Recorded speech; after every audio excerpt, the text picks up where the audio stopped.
Mga kababayan,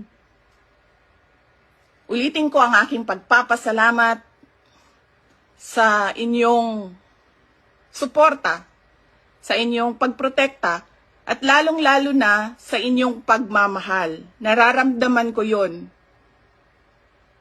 Mahal ko kayong lahat. Mahal ko itong bayan natin.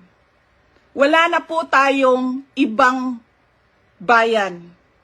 Hindi po tayo mga politiko at mga mayayaman na meron pong bahay kung saan-saan. Sa Australia, sa Singapore, sa Amerika, sa Spain, sa Europe, kung saan-saan ang mga bahay nila.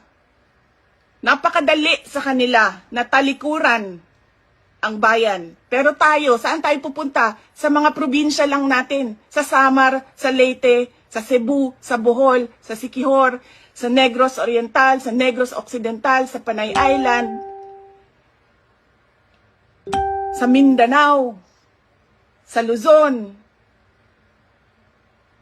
Doon lang tayo makakapunta, makakauwi kung magulo ang bayan.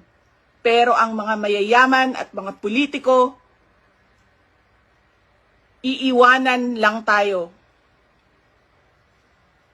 Kaya mga kababayan, paniguraduhin nyo na hinihingi ninyo sa gobyerno kung ano yung karapat-dapat para sa ating lahat.